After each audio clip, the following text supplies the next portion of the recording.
Assalamualaikum warahmatullahi wabarakatuh. Selamat datang di Dayah Ma'hadul Fatah. Dayah Ma'hadul Fatah didirikan pada tanggal 5 Januari 2011 yang berlokasi di Desa Ketapang, Kecamatan Hong, Kabupaten Aceh Besar.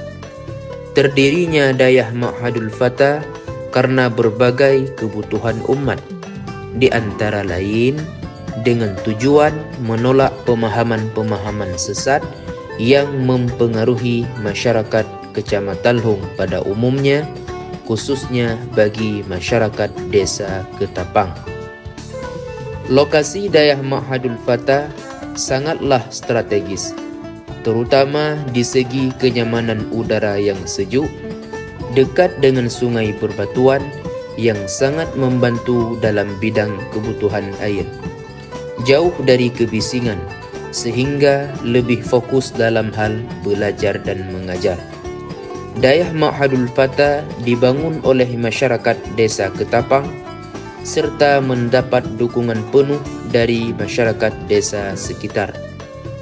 Pada saat pembangunan pertama, dengan luas lahan kurang lebih 5.000 meter persegi dari hasil sumbangan masyarakat.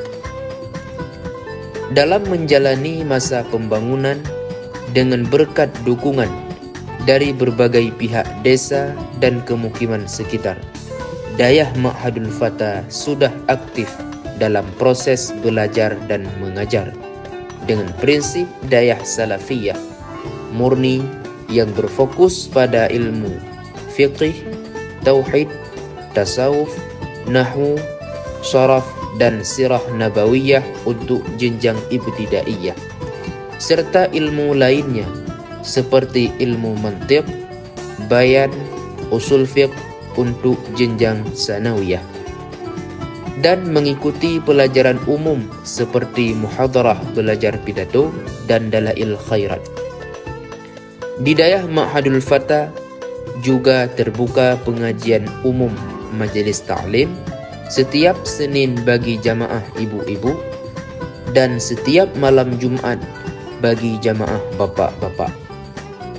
Dengan banyak perubahan dan peluasan lahan, sekarang sudah mencapai luas lahan kurang lebih 15.000 meter persegi.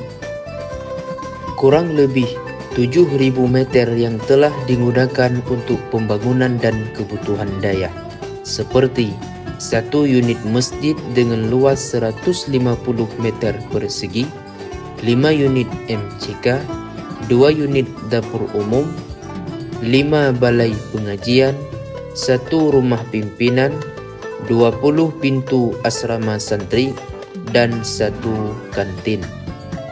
Dengan sarana dan prasarana yang ada sementara, kami dapat menampung 120 orang santri, 15 orang dewan guru, dan 1 tenaga kebersihan.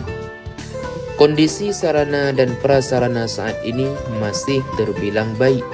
Mesti ada beberapa yang perlu direhab untuk tahun ini. Khusus santri mondok, mereka mengikuti pengajian subuh, duha, zuhur, dan maghrib.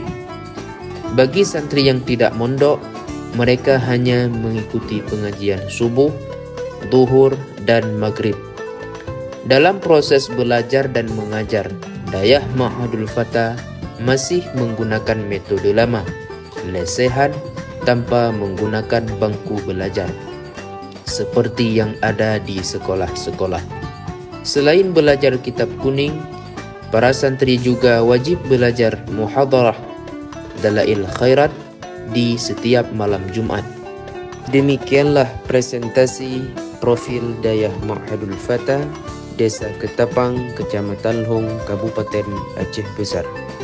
Semoga dengan video ini menjadi informasi dan bahan pertimbangan bagi kita semua.